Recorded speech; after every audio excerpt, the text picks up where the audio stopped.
Hey, Shalom Watkins, Rakam Makapashan, Jim Islam, giving all praise and honor and glory to Yahweh by Shem Yahushai, by Shem Chakadash. When I give double honors unto the elders, the apostles of GMS, and Shalom out there to the hopeful, elect, pushing his truth and all sincerity. Back again with another video. Alright, just gonna give a little update on, what's going on in the land of Ukraine right now, man, because it ain't looking nice, ain't looking pretty. But, what we keep saying is that, this isn't ultimately the main focus of prophecy. This is just a skirmish. This is just another war and rumors of wars, right? That the real battle, the real World War III, the battle of Armageddon. Okay, that's gonna take place in the Valley of Jehoshaphat. All right, so you know, Scripture tells you wisdom and knowledge shall be the stability of thy time, man. And this is why you got a lot of people that are bugging out over this. You got people that are ignorant to this on the flip side of things. They don't know what the hell's going on, right? They don't understand the implications it's going to have on the rest of the world, man. Like I said, it's not going to drag the world into a World War III as this moment in time, right? But it is going to have an effect on the economies of the world. It's going to have an effect on Europe. Okay, it's going to have an effect on all these nations, right? We already know, or we should already know, that Russia supplies a lot of gas to Europe, man.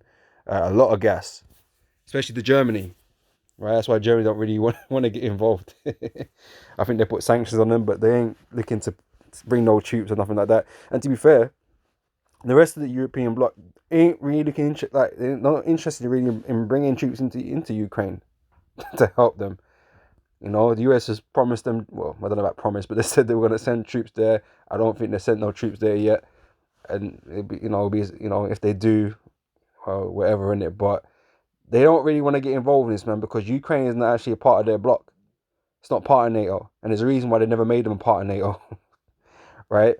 So they're just words. It's just things that they said to lead Ukraine on, to use Ukraine essentially, for their own purposes. Is why NATO creeping up on the backyard of Russia, right? And this is what this all kind of thing is all about. But yeah, so they're probably not gonna do too much. Ukraine's probably gonna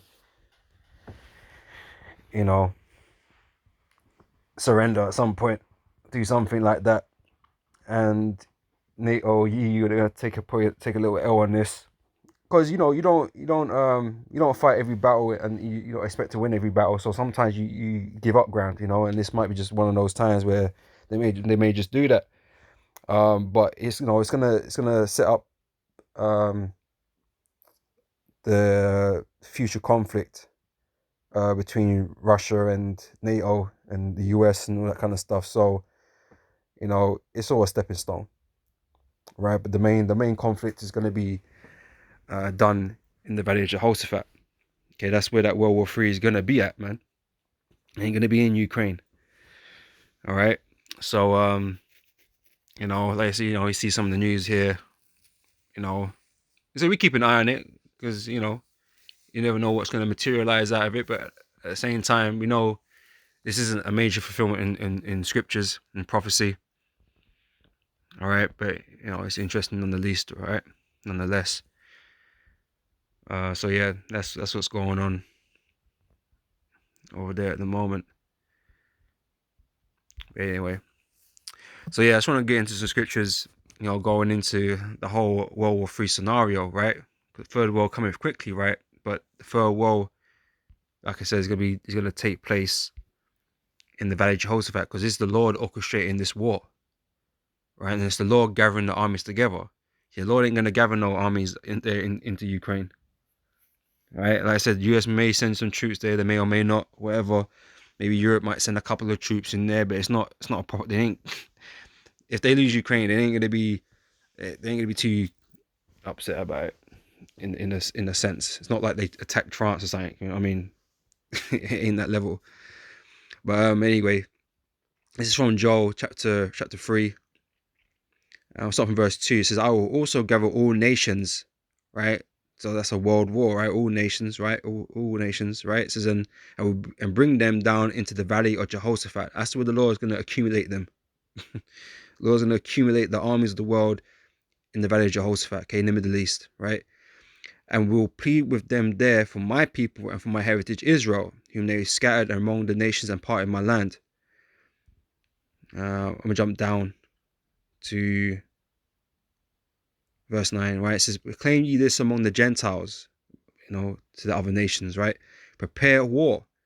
Wake up the mighty men. Let all the men of war draw near. Let them come up, right? So, this is why, nations have,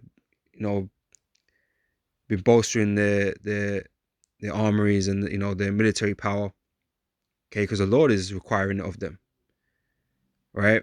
And eventually they're going to march their armies, fly their armies or whatever down there into the Middle East,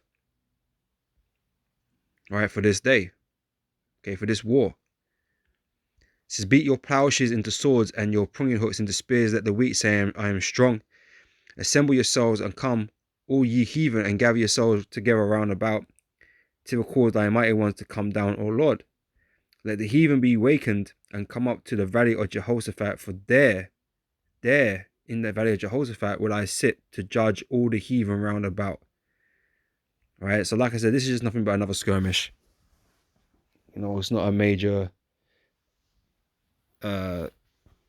event necessarily. An important event, but not a major event as pertaining to these prophecies right here. Right? This is It says, put ye in the sickle. This is verse 13. Put ye in the sickle, for the harvest is ripe. Come and get you down, for the winepress is full. The fats overflow, for their wickedness is great. Multitudes in the valley of decision. Okay, the valley of Jehoshaphat, because that's what the Jehoshaphat means. Right? Yahweh's judgment. Right? Multitudes in the valley of decision, for the day of the Lord is near in the valley of decision. Right? So you're going to have a bunch of the world's armies in that land or in that region in the Middle East. Okay, when this war is kicking off, man. Okay, not what is it? Russia got 100,000 troops on standby there in, around Ukraine or whatever. I don't know how many they're using at this moment in time, or if they're using them all. I don't know. But you got Ukraine's army, which, probably not all that sizable.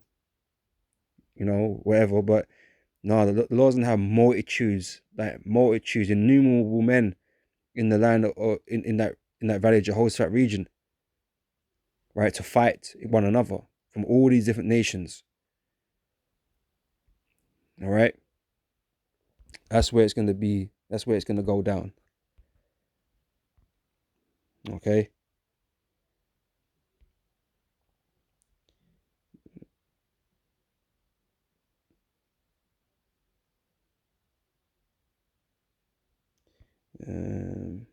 Ezekiel 38 verse 4. So now we'll turn thee back. This is speaking about Russia.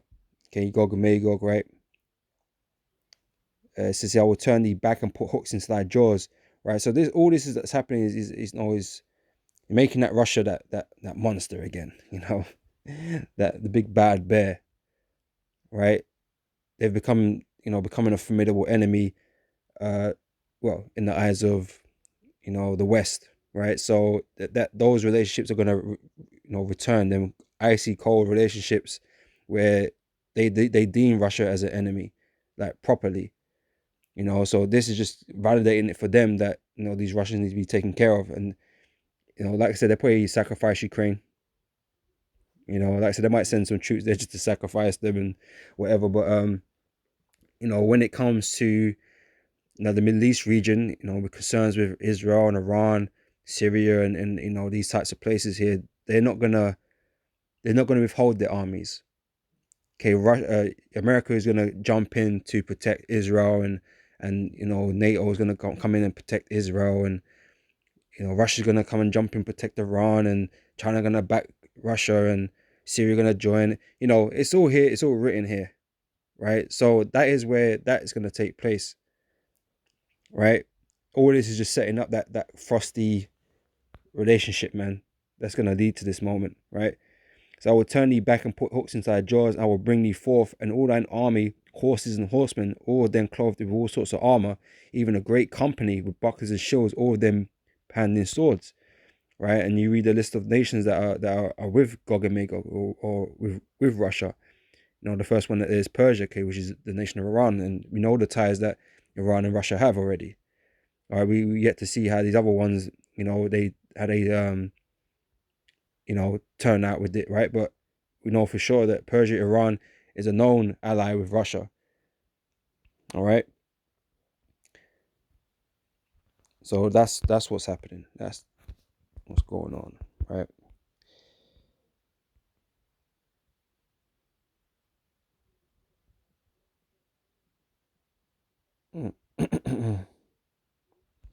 This is Revelation chapter 20, verse 8. And when verse 7, right? So when the 1,000 years are expired, Satan shall be loosed out of his prison, right? Esau, after the fall of the Roman Empire, was kind of in obscurity for 1,000 years, remember, until he came back into power during the Renaissance period, right? So this is the period of time it's speaking about, right? But as soon as they came back into power, what was the first thing they did? They set up all the lies, all the foundation of their lies, right? And eventually, okay, verse 8 says, and shall go out to deceive the nations, okay, which is what they've done, which are in the four quarters of the earth. So that's everywhere. Everybody's under the lies and the darkness of Esau, that he's put out there, right? So in the four quarters of the earth, Gog and Magog, to gather them together to battle. Okay, so they are fated to clash heads, right? America and Russia, they are fated to clash heads, man. The two superpowers on the earth, you know, the fated battle is meant to happen, right? And that's why you read Ezekiel 38, it speaks about them being set up to come against them, right? So, it's all destined, it's all fated, right? So to gather them together to battle, where they're going to be gathered together? The valley of Jehoshaphat, right? The number of whom is the sand of the sea. Okay, that's where they're going to be gathered to fight. That's the stage, the battle stage. Okay.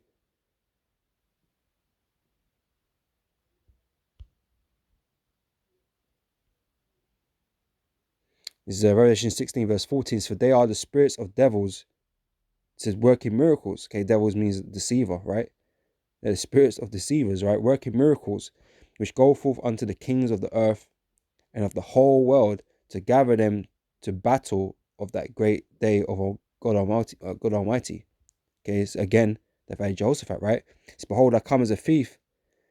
Blessed is he that watcheth and keepeth his garments. Okay, so we're here watching, and we're here filtering things through the scriptures. With understanding. We know this isn't the moment, but it's leading up to the moment. We just sit there and watch what effects it's going to have on the rest of the world. Because we know it's going to plunge this world into greater darkness, into greater peril, because that's what's prophesied to happen, right? This is it says that, and watcheth and keepeth his garments, lest he walk naked, and they see his shame. And he gathered them together into a place called in the Hebrew tongue Armeggedon, okay, which means mountain of troops, okay, which is directly linked to the valley of Jehoshaphat, because the Lord is gathering the world's armies into the land, the valley of Jehoshaphat. That is the mountain of troops, right? That's that. Okay, that's, like I said, that's the stage. That's the stage that's been set. All right. So when it's at this point, we know, yeah, this is World War III right here. But it's gonna surround a different set of circumstances than what it is right now. Like I said, them gutter rats, man. They got a role to play in bringing it down there into the Middle East, man. All right, them imposters. And we're gonna end it with this. Where is it? Zephaniah chapter 3 verse 8 says, "Therefore wait ye upon me, saith the Lord." Okay, so we're here waiting. We ain't trying to jump the gun. We're just waiting, observing, remaining circumspect. Filtering things through the scriptures, right? So we're here to wait until it's time, right? It just isn't time yet, So we continue to wait. So therefore wait ye upon me, saith the Lord, until the day that I rise up to the prey. Who are the prey? The prey are these other nations. They're prey to the Lord, man. They're about to get stomped. Big time, right? But as Matthew 24 tells you, man, there shall be wars and rumors of wars, right? So these things must come to pass, but the end is not yet, right? So we simply observe these things. But there's the time going to come where the Lord is going to stomp these dudes, man. They're going to stomp these nations, right? So for my determination is to gather the nations. Where to? Where's he gathering them? The Valley of Jehoshaphat, right? To pour upon them mine indignation, even all my fierce anger, for all the earth shall be devoured with the fire of my jealousy. All right, so that's what we know. You know, that's what the plan is. Right? That's what we know. That's the Most High's plan. All right, so that's what's going to happen. Okay, everything's going to go according to his plan, and he's planning to bring them down into the Valley of Jehoshaphat and have them destroy each other, like a lot of them. Right? Yes, it's going to be a World War III. Yes, it's going to be skirmishes going on elsewhere, but all these nations, the bulk of them are going to be there. All right, getting torn up. Okay, on all sides. Okay, there is no winners out of that battle between them. There's no winners, right? Only the men of the Lord. Only they're going to be the winners out of that. Okay, when Yahushua turn up, when America gets obliterated, the only winners out of that are the Israelites, man, the elect. All right, so that's what we're waiting upon. We're waiting to see these things, man, before we can get too excited, you know. But these things are always welcome. When these judgments go out in the earth, man. So with that, I'm gonna say shalom, and I hope this is edifying, and I'll catch you brothers and sisters on the next one, man. So till then, I say shalom.